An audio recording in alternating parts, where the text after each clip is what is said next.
하나님의 말씀 사무엘상 7장 13절, 누가복음 19장 41절에서 42절, 구약에 있는 말씀부터. 이에 블레셋 사람들이 굴복하여 다시는 이스라엘 지역 안에 들어오지 못하였으며 여호와의 손이 사무엘이 사는 날 동안에 블레셋 사람을 막으심에. 신약에 있는 말씀입니다.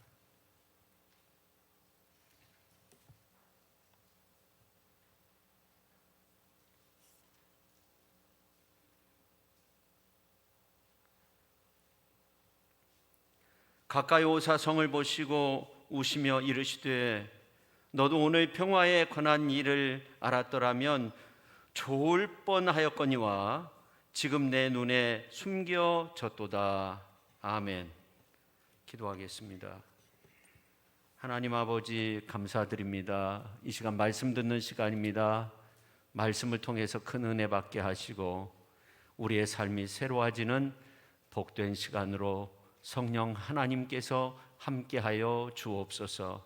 예수님의 거룩하신 이름으로 기도하옵나이다. 아멘. 타임지에 기록된 인류의 역사가 5561년이 되었다, 그런 기사가 난 적이 있습니다.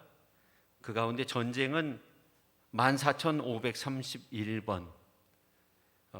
그러니까 지나간 그 인류 역사를 볼 때 정말 매 순간마다 전쟁이 있었다는 것을 알 수 있죠.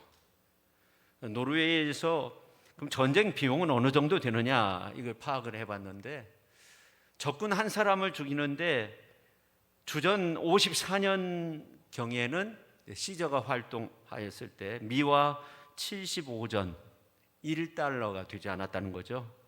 근데 나폴레옹 당시에는 3,000불, 1차 세계대전 때에는 21,000불, 2차 세계대전 때에는 20만 불.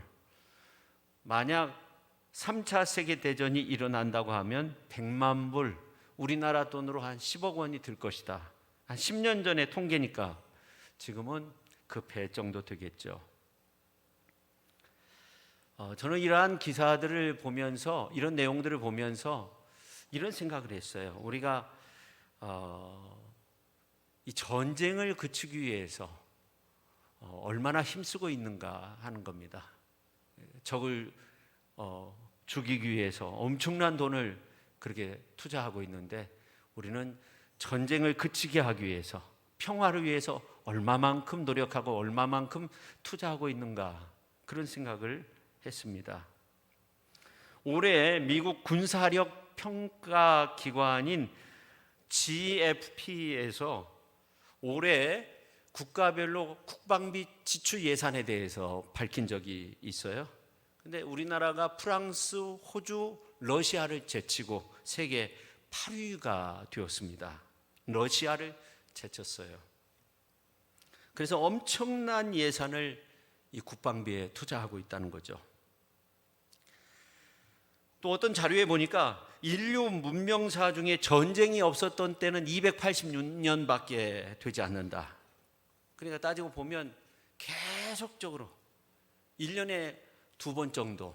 근데 이제 전쟁이 뭐 잠깐 전쟁하고 끝나고 그런 것이 아니라 계속적으로 그런 사람을 죽이는 큰 전쟁이 있었다는 겁니다.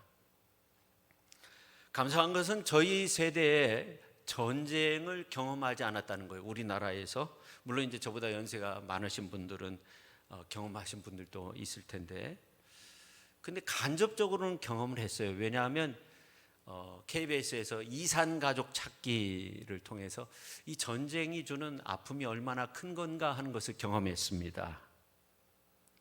오늘날 많은 젊은이들이 그런 것 같아요.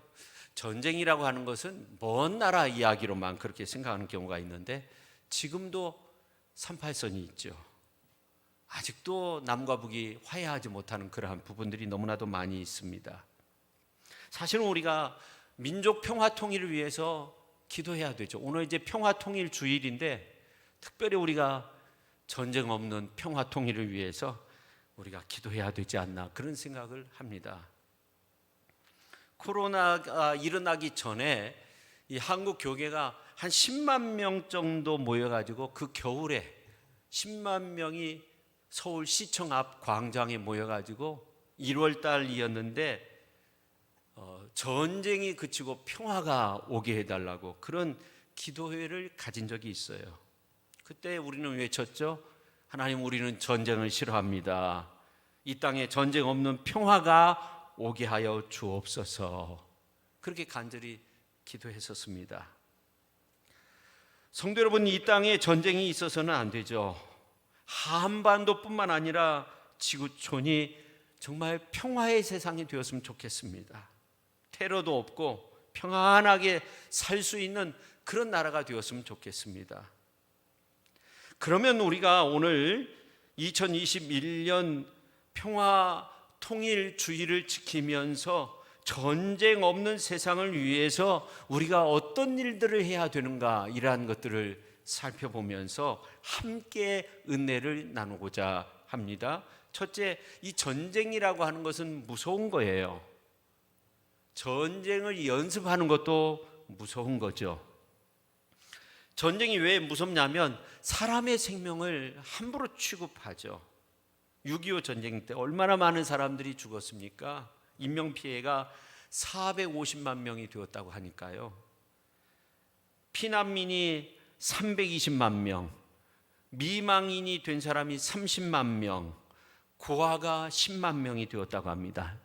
이산 가족은 1천만 명이 훨씬 넘었다고 하죠. 그러니까 이 전쟁은 인간의 그 소중함을 다 그냥 빼앗아가요. 다 그냥 무시해버려요.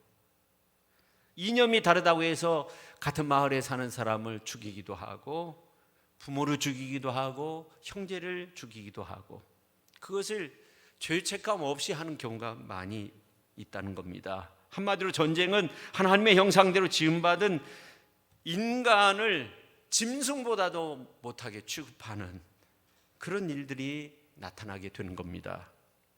그래서 우리는 힘을 다해서 이 땅에 전쟁이 일어나는 것을 막아야 되는 거죠. 이 전쟁을 일으키는 것은 영적으로 보니까 사단이 조장하고 있다, 그렇게 말씀드릴 수가 있는데, 예수님께서 이 사단을 처음부터 살인자였다고 그렇게 말씀하신 적이 있어요. 요한복음서 8장 44절에 보니까 예수님이 이런 말씀을 하세요. 그는 처음부터 살인한 자요, 진리가 그 속에 없으므로, 그러한 표현이 있습니다. 전쟁이 일어나면 가장 기뻐하는 것이 뭔가? 사단이라는 거죠. 사단은 처음부터 살인하는 자였다는 거예요. 사람을 죽이는 자였다는 거죠.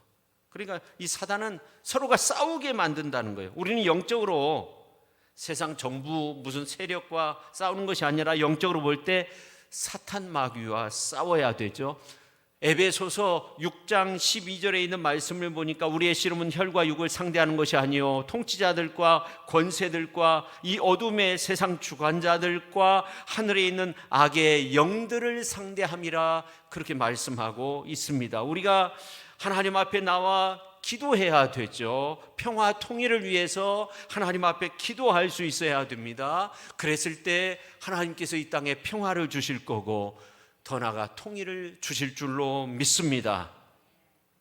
미가서 4장 3절에 있는 말씀을 보니까 이런 말씀이 기록되어 있어요. 무리가 그 칼을 쳐서 보습을 만들고 창을 쳐서 낫을 만들 것이며 이 나라와 저 나라가 다시는 칼을 들고 서로 치지 아니하며 다시는 전쟁을 연습하지 아니하고, 그러한 말씀이 기록되어 있습니다. 이 어려운 시기에 남과 북이 칼을 쳐서 보습을 만들고 창을 쳐서 낫을 만들며 다시는 칼을 들고 서로 치지 아니하고 전쟁을 연습하지 아니하는 그런 은혜가 필요한 거죠.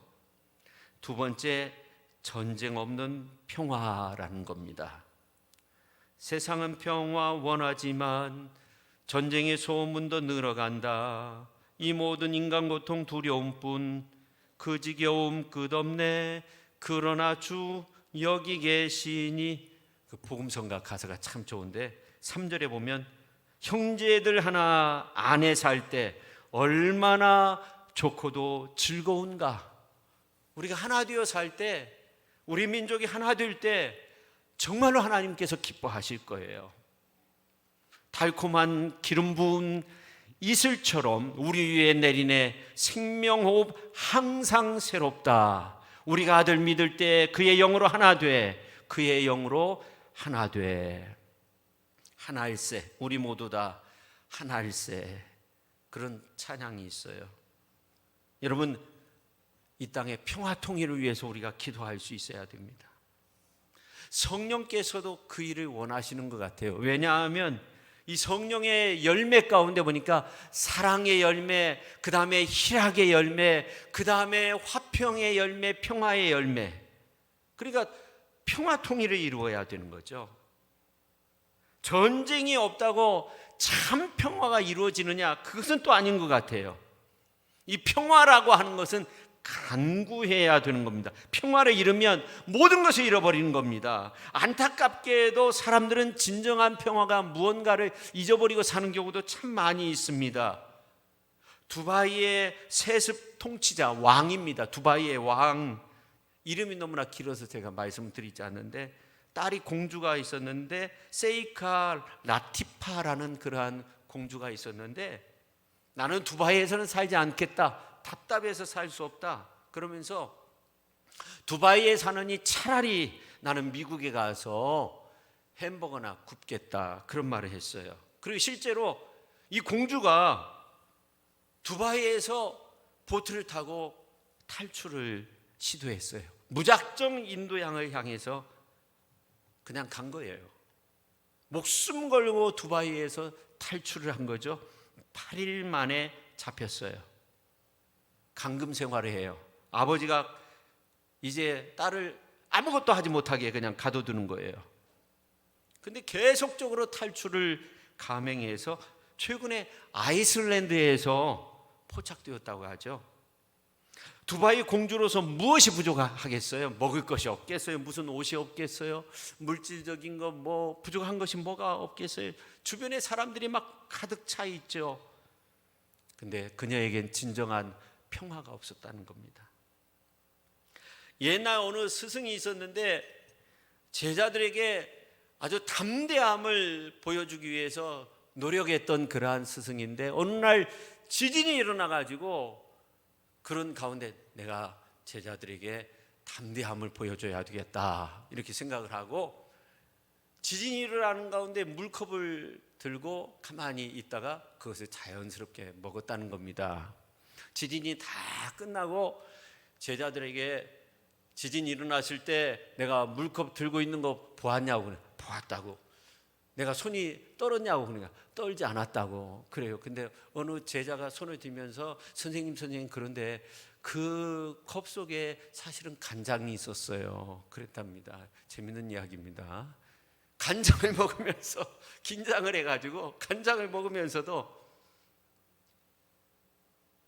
그렇게 평화인 줄 알고 지내는 그런 모습들이 우리의 모습은 아닌가, 그런 생각을 합니다. 진정한 평화가 무엇일까? 사실은 예수님이 진정한 평화이십니다. 에베소서 2장 14절에 보니까 그는 우리의 화평이신지라, 그렇게 말씀하고 있어요. 예수님이 평화의 왕이 되십니다. 그러므로 우리 개인 그리고 나라 민족이 우리 주님을 의뢰할 때 평화롭게 살 수 있는 거죠. 평화 통일을 이룰 수 있는 겁니다. 불신자가 예수님 믿고 구원받아 예수 그리스도의 성령의 은혜를 체험하고 세례도 받고 이제 정말로 하나님의 말씀, 하나님의 뜻 가운데서 그렇게 살고자 할 때 그 속에 하나님의 평강, 성령의 열매, 평화의 열매가 그 속에서 넘쳐나게 되는 거죠. 화평의 열매가 있는 겁니다. 이사야서 26장 3절에 보니까 주께서 심지가 견고한 자를 평강하고 평강하도록 지키시리니 이는 그가 주를 신뢰함이니이다, 그렇게 말씀하고 있어요. 우리가 주님을 바라보고 의지하고 그 가운데 살 때 심지가 견고한 모습으로 그렇게 변함없는 모습으로 하나님을 섬기며 살면 하나님께서 우리에게 평강의 평강을 더하여 주신다고 성경은 그렇게 말씀하고 있습니다. 주님 의지하면 되는 거예요. 주님 믿으면 되는 거예요. 주님 모시고 살면 되는 거예요. 그 속에 평강이 넘쳐나게 되는 거죠. 지금은 산불의 시대다, 그런 말들을 하잖아요. 불신, 불안, 불확실하다는 거예요. 왜 사람들이 막 무기를 만들고 서로 싸우고 그럽니까? 불확실하다는 거예요. 불신한다는 거예요. 불안하다는 거예요. 이 코로나로 인해서 미국에서 많은 무기가 팔리고 많은 총탄이 팔리고 그랬다고 하잖아요. 다른 사람을 믿을 수 없어요. 불안하다는 거예요. 불신하는 거예요. 근데 예수님이 이런 말씀하셨어요. 검을 가지는 자는 다 검으로 망한다고 했어요. 그러니까 지금 말로 표현하면 무슨 핵무기를 가지고 있다고 해서, 그렇다고 해서 평안이 넘치고 그런 것은 아니에요. 무슨 무기를 내가 지니고 있다고 해서 그렇지 않습니다. 평안하지 않습니다. 사람들의 마음이 불안하니까, 미래가 불안하니까 뭔가를 가지고 있으려고 합니다. 그러나 예수님은 내 칼을 도로 칼집에 꽂으라 그랬습니다. 우리에게 필요한 것은 무언가? 바로 세상의 평화가 아니에요. 하나님의 평화, 하나님의 샬롬의 평화, 하나님이 주시는 그 평강을 우리가 소유할 수 있어야 됩니다. 주님이 주시는 평강 안에서 우리가 진정한 기쁨과 행복을 누리며 살게 되는 줄로 믿습니다. 우리 모두가 정말로 주님이 주시는 평안함, 그 은혜의 샬롬의 축복을 누려야 됩니다. 오늘 광복절인데 76주년이 되었는데 정말 이 땅의 평화를 위해서, 평화의 나라, 평화 통일을 위해서 우리가 하나님 앞에 기도해야 될 줄로 믿습니다. 레위기 26장 6절과 9절에 있는 말씀을 보니까 내가 그 땅에 평화를 줄 것인즉 너희가 누울 때 너희를 두렵게 할 자가 없을 것이며, 그런 말씀이 있어요. 사나운 짐승을 그 땅에서 제한다. 칼이 너희의 땅에 두루 행하지 아니할 것이며, 그러니까 하나님 안에서 평화를 누릴 수 있도록 해주신다고 그렇게 말씀하고 있어요. 그리고 9절에 있는 말씀을 보니까 내가 너희를 돌보아 너희를 번성하게 하고 너희를 창대하게 할 것이며 내가 너희와 함께한 내 언약을 이행하리라. 여러분, 이 성경에 보면 하나님께서 약속하신 그러한 축복의 말씀들이 많이 있어요. 언약하신 그 능력의 말씀들이 많이 있어요. 그 하나님의 말씀들을 다 이루시겠다는 거예요. 하나님을 믿고 의지하고 하나님 바라보면서 하나님 안에서 평화를 추구하는 그러한 사람들 위해 하나님은 놀라운 평강의 평강으로 그렇게 붙잡아 주신다고 성경은 우리에게 말씀하고 있습니다. 지난 주간에 그런 보도를 접했어요. 대전에 있는 골령골이라는 그러한 장소가 있는데, 그러니까 6.25 전쟁 터지고 3일 이후에 6월 28일부터 7월 17일까지 한 달이 채 되지 않는 그 순간에 7,000명의 사람들이 학살된 거예요. 어떤 사람들이냐면 대구 지역에 있는 수감대에 있었던 재소자, 그리고 좌익 세력으로 몰린 이러한 사람들을 다 모아다가 학살을 한 거예요. 1992년 미국 비밀 문서가 공개되면서 이러한 사실이 알려졌는데, 첫 번째는 1,400명, 두 번째는 1,800명, 세 번째는 3,800명, 7,000명의 사람이 군경에 의해서 집단 사살이 된 겁니다. 그러니까 그 무덤이라고 뭐 표현하기도 좀 그런데 30m, 180m 8곳을 연결하면 1km 정도 된다고 해요. 저는 새벽 기도 말고 이제 교회에서 잠깐 그렇게 기도하는 시간들이 있는데 회개 기도를 많이 하게 돼요. 특별히 그 소식을 접하고 정말로 그 민족의 아픔 아닙니까? 누군가는 그 사람들을 죽였을 거고, 그들 가운데는 아무런 죄도 없이 어린 아이의 그러한 치아도 나왔다고 하니까 정말 마음이 아파서 그렇게 회개했던 기억이 납니다. 여러분, 하나님이 주시는 그 평강이 중요한 겁니다. 그럴 때 우리가 진정 평화로울 수 있어요. 핵무기 없어도, 미사일 없어도, 세상에 가진 것 없어도 정말로 성령 안에서 살고 믿음 안에서 살고 하나님 주시는 그 평강 안에서 살면 우리 각자 마음속에 정말 평화가 가득할 수 있어요. 매일매일의 삶이 주 안에서 안전히 거할 수 있어요. 우리가 주 안에서 복되게 행복하게 그렇게 살 수 있어요. 시편 4편 7절 8절에 있는 말씀을 보니까 이런 말씀이 있어요. 주께서 내 마음에 두신 기쁨은 그들의 곡식과 새 포도주가 풍성할 때보다 더하니이다. 내가 평안히 눕고 자기도 하리니 나를 안전히 살게 하시는 이는 오직 여호와시니이다. 내 마음에 평강이 넘치게 하고 나를 평안하게 잠잘 수 있도록 그렇게 인도하시는 분, 하루의 삶의 시작과 마지막을 평강의 평강으로 인도하시는 분은 바로 여호와시라고 그렇게 말씀하고 있어요. 시편 127편에 있는 말씀을 보니까 하나님은 그 사랑하는 자에게 잠을 주신다고 했어요. 우리가 하나님을 의지하고 하나님 사랑하고 하나님 은혜 안에서 살 때 하나님께서 우리에게 평강의 평강을 더하여 주시는 줄로 믿습니다. 욥기서 22장 21절에 보니까 너는 하나님과 화목하고 평안하라 그렇게 말씀하고 있어요. 그리하면 복이 너에게 임하게 된다는 거예요. 여러분, 우리가 화평한 삶, 은혜의 삶, 축복의 삶, 능력의 삶, 행복한 삶 다른 데 있는 것이 아닙니다. 하나님 안에 있는 줄로 믿으시기를 바랍니다. 할렐루야. 우리가 죄 용서함 받고 하나님의 백성, 하나님의 자녀로서 살도록 하기 위해서 하나님은 독생자 예수 그리스도를 이 땅에 보내주셨고 십자가에 못 박으셨어요. 물과 피를 다 흘리게 하셨어요. 그리고 우리를 하나님의 자녀라고 삼아주시고 가지가지 은혜와 축복이 넘쳐나는 그러한 은총의 삶으로 우리의 앞길을 다 열어놓으셨어요. 예수님이 길이고 진리요 생명이 되신, 예수님 믿으면 예수님의 보혈의 그 은혜 아래에서 원수된 관계가 다 깨지고 하나님과 화목할 수 있고 성령님 안에서 다른 사람의 허물도 다 덮어주고 용서하고 사랑 안에서 그렇게 믿음 안에서 살 수 있음을 믿으시기를 바랍니다. 할렐루야.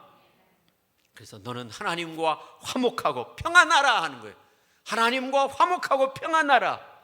하나님의 복이 너에게 임하리라 그렇게 말씀하고 있어요. 그 다음에 세 번째, 우리가 할 일은 세상에 평화를 심어야 된다는 겁니다. 평화를 심어야 된다는 거예요. 로마서 12장 18절에 있는 말씀을 보니까 할 수 있거든 너희로서는 모든 사람과 더불어 화목하라. 이 화목하라 개역성경으로 보면 평화하라 그렇게 말씀하고 있어요. 모든 사람으로 더불어 평화하라 하는 거예요. 있는 사람이나 없는 사람이나 피부 색깔이 검거나 희거나 상관없어요. 동서남북 구분할 필요 없어요. 지역 구분할 필요 없어요. 나에게 손해를 끼친 사람, 나에게 어려움을 준 사람 구분할 필요가 없어요. 모든 사람과 더불어 화목하라. 모든 사람으로 더불어 평화하라. 예수님의 명령입니다. 이 화평이 얼마나 귀한지 예수님은 화평하는 자에게 큰 복을 주신다고 했어요. 여러분, 팔복에 있는 말씀 가운데 보니까 마음이 청결한 자는 복이 나니 그들이 하나님을 본다는 거예요. 여러분, 하나님을 본다는 거, 구약에 있는 말씀을 보니까 하나님을 볼 수 없어요. 우리 인간의 눈으로 하나님을 볼 수 없어요.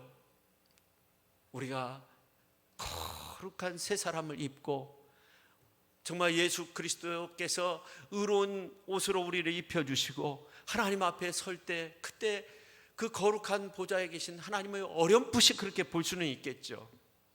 그러나 이 땅 안에서 육신의 눈으로 하나님을 볼 수 없어요. 근데 마음이 청결한 자는 하나님을 보게 된다는 거예요. 하나님을 가까이 하고 또 하나님의 뜻을 알고 하나님께서 원하시는 그 길을 걸을 수 있고 하나님을 보게 된다는 거예요.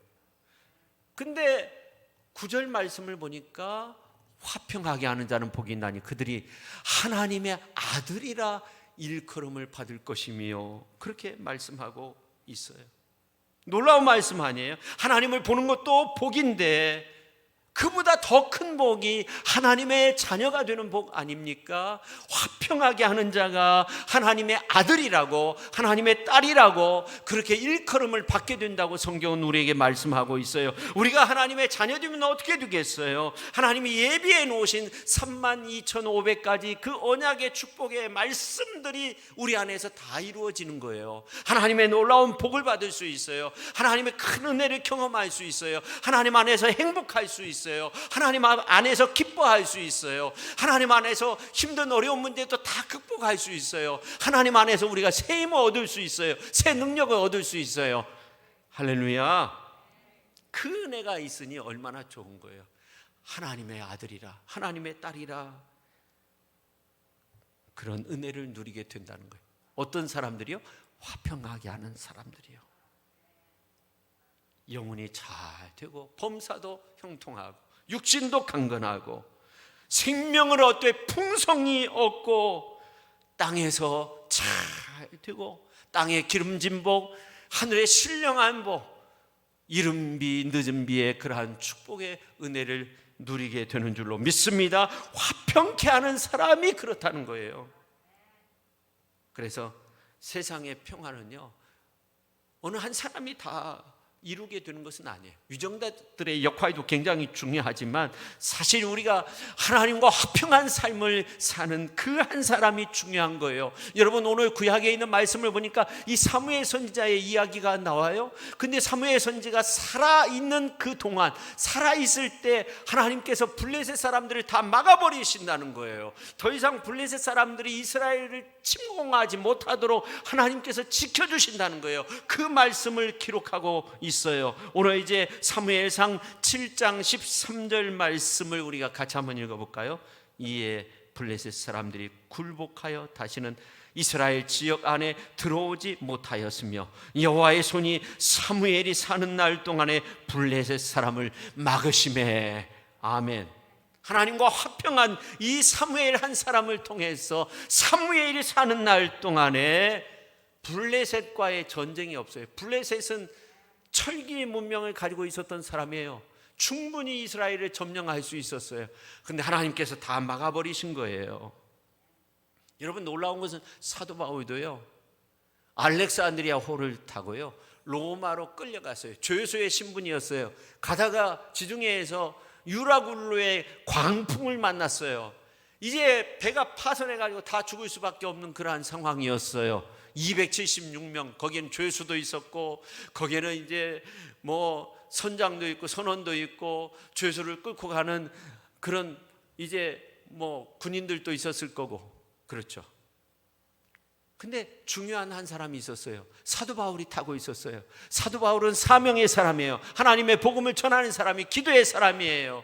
하나님과 화평한 사람이었어요. 사무엘 선지자와 같은 그러한 훌륭한 믿음의 사람이었어요. 하나님과 화평한 그 한 사람을 통해서 276명의 사람의 생명을 건졌고 그들이 구원의 길로 갈 수 있도록 역사해 주신 거예요. 그러니까 하나님과 화평한 그 한 사람이 필요한 거예요. 우리 귀한 성도님들 한 사람 한 사람 정말 하나님과 화평한 가운데 이 나라 민족을 위해서, 이 땅의 평화 통일을 위해서, 이 땅에 평화가 가득한 나라가 되고 정말 평화 통일이 이루어질 수 있도록 그렇게 기도할 때 하나님께서 역사하실 줄 믿습니다. 그런 은혜가 분명 있을 수 있어요. 사무엘도 그렇고 사도 바울도 그랬어요. 오늘 우리들도 그렇게 될 수 있어요. 특정한 사람의 것이라고, 하나님과 화평하는 것은 특정한 사람들이나 하는 것이라고 그렇게 생각하지 마세요. 오늘 우리 한 사람이 중요한 거예요. 한 사람이 하나님과 화평한 삶을 사는 것이 얼마나 중요한지 모릅니다. 오늘 말씀을 맺으려고 해요. 오늘 누가복음서 19장 41절 2절에 있는 말씀을 보니까 참 놀라운 말씀이 있어요.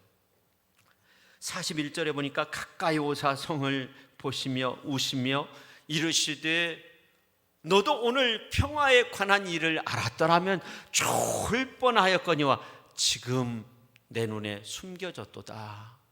지금은 숨겨졌다는 거예요. 평화에 관한 일을 알았더라면 좋았지만 그러나 대부분의 사람들은 다 평화에 대한 일을 알지 못했다는 거예요. 지금 세상 사람들이 그런 것 같아요. 평화에 대해서 안다고 하지만, 정치인들이 평화에 대해서 안다고 하지만 어떻게 다 알 수 있겠어요? 세상 사람들이 평화의 방법을 말하지만 평화로운 세상이 되었습니까? 그렇지 않죠. 그렇지만 오늘 성경 말씀을 보니까 우리는 이 평화의 방법을 알 수 있어요. 여러분, 성경에 보면 이런 말씀이 있어요. 야고보서 4장 1절에 보니까 너희 중에 싸움이 어디로부터, 다툼이 어디로부터 나느냐? 너희 지체 중에서 싸우는 정욕으로부터 나는 것이 아니냐? 안목의 정욕, 이생의 자랑, 육신의 정욕, 물질의 욕심, 권력의 욕심, 명예의 욕심, 영토, 땅에 대한 욕심, 그런 어떤 욕심 때문에 싸움이 일어난다는 거예요. 다툼이 일어나게 된다는 거예요. 그러니까 사실은 나보다 남을 더 생각할 수 있어야 돼요. 하나님을 먼저 생각하고, 하나님이 당장 눈에 보이지 않는다고 해서 하나님 말씀 저버리고 세상을 향해서 쫓아간다 할지, 남이야 어떻게 살든지 죽든지 말든지 관계없이 나만 잘 살면 돼, 우리 국민만 잘 살면 돼, 이런 생각을 또 가져서는 안 된다는 거죠. 무기만 쌓아놓으면, 무기만 있으면 우리가 평화롭게 살 수 있어. 북한이 그런 거 아닙니까? 원자폭탄만 있으면 우리가 잘 살 수 있어. 미사일만 개발하면 잘 살 수 있어. 이렇게 생각했는데 지금 잘 살고 있습니까? 계속적으로 실패했다고 김정은도 그렇게 인정을 하잖아요. 너무나 어렵게 지금 지내고 있어요. 그러니까 그 어려움을 외부로 막 표출시키고 있잖아요.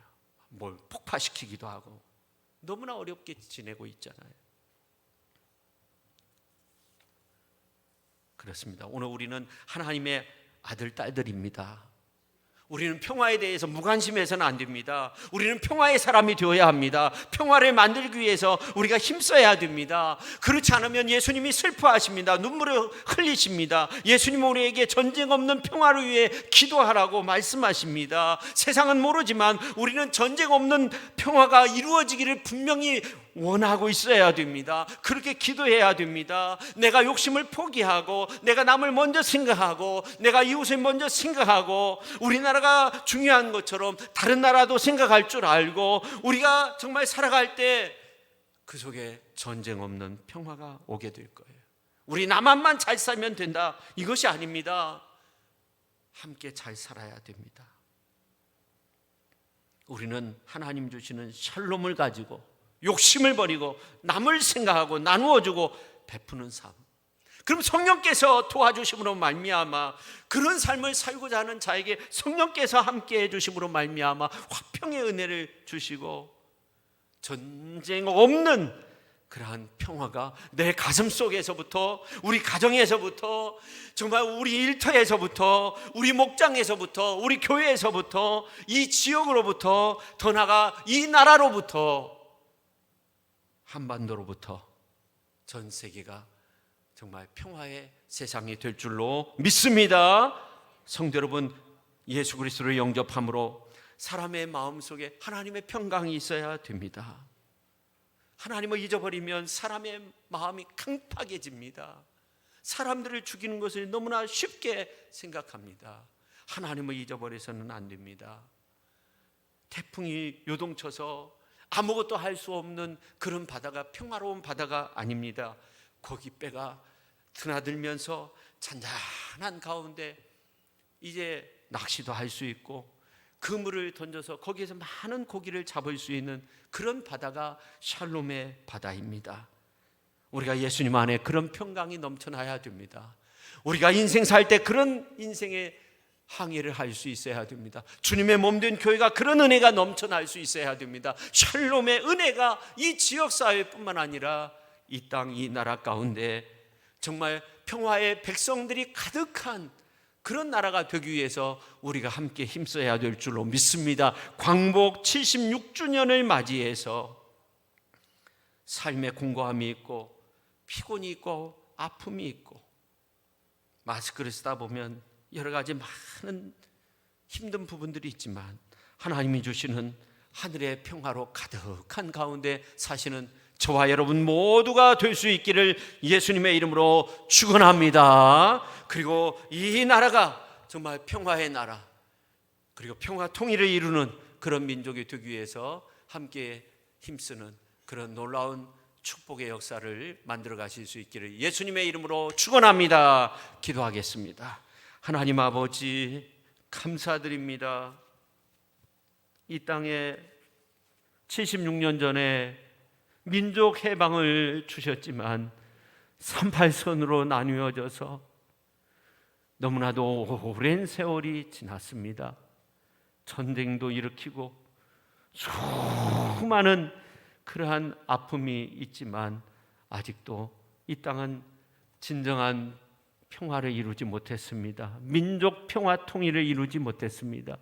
하나님 저희들을 용서하여 주시고 하나님 이 땅에 정말 평화 통일을 주시옵소서. 오늘 평화 통일 주일인데 하나님 아버지 우리 교단에서 일하는 아름다운 절기를 지키고 있는데 하나님 아버지 이 땅에 정말 민족 평화 통일을 이룰 수 있도록 하나님께서 역사하여 주시고 아버지 하나님여 이 민족 백성들을 축복하여 주셔서 남과 북이 서로 왕래하고 평화의 한 나라가 되게 하시고 평화의 복음을 온 세상을 향해 전할 수 있는 그런 놀라운 은혜가 있게 하여 주옵소서. 이 어려움의 때 사방의 평안함으로 하나님 저희들을 건강함으로 지켜 주옵소서. 예수님의 이름으로 기도하옵나이다. 아멘.